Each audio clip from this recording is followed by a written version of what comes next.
plane crashes and there's one survivor, a young boy named Eddie. He loses his mother, father, and brother, who's also his best friend. His aunt is given the responsibility of taking care of him. The friends and family of those who didn't survive also have to cope with their losses. Okay, a lot of characters to get through here. Other than Eddie, I'm going to skip the names. This is going to be like calling play-by-play in the Royal Rumble. We meet the title character, Eddie. His family is packing up to move to LA. You know, swimming pools, movie stars. We check in on Eddie's aunt. She and her husband have been trying to have their own child for a while, and adoption is not an option for her, but it is for him, and that's causing problems. We meet a young woman dropping off her grandmother at the airport. The grandma is a long-time established, well-beloved politician who would like to see her daughter follow in her footsteps, but the daughter has doubts whether she's cut out for it. There's an aspiring actress/mom who's leaving her daughter behind while she's going to LA to do an audition. She has a brother in Ghana who's trying to persuade her and her daughter to move back home. And finally, there's a rich, well-to-do mother and daughter sending off the father on a business trip out west. Like I said, it's a lot of characters to juggle around in episode 1, and I'm sure I missed some. Oh, I almost forgot. The plane crashes at the end, and they find the lone survivor, Eddie. The show settles down a little in the second episode. Obviously, Eddie is struggling with his losses. He has conversations with his deceased brother. I'm not sure whether he really thinks he's seeing and hearing his brother, though. Eddie goes to live with his aunt, who isn't quite as ready to be a mom as she thought.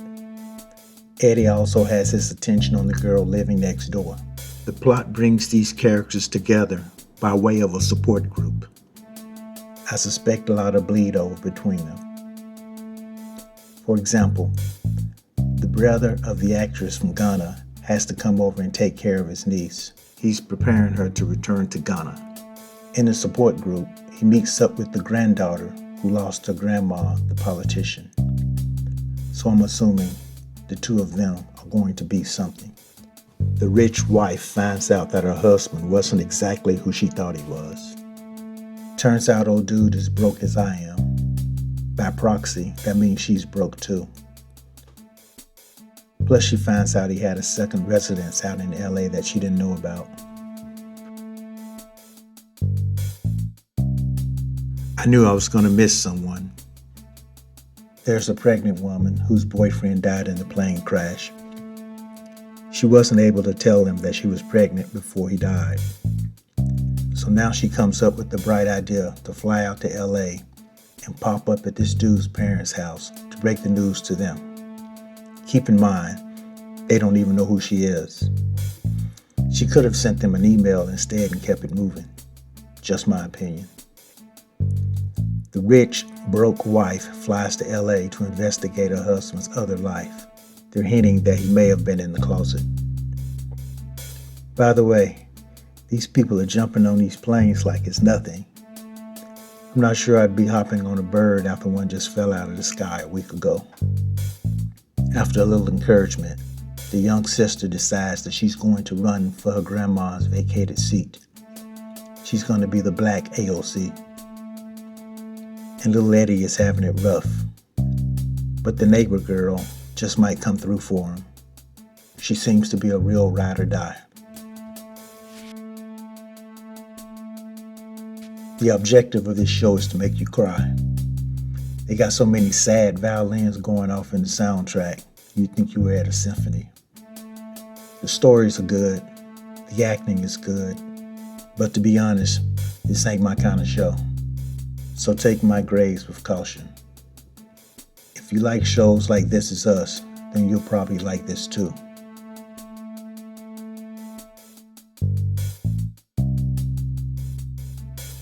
The representation is good. I thought we were going to have two separate black character storylines, but they've merged them into one. So far, there's nothing that I've rolled my eyes at yet. When and if they get into the Young Sisters campaign, I'll be able to see if the story holds together.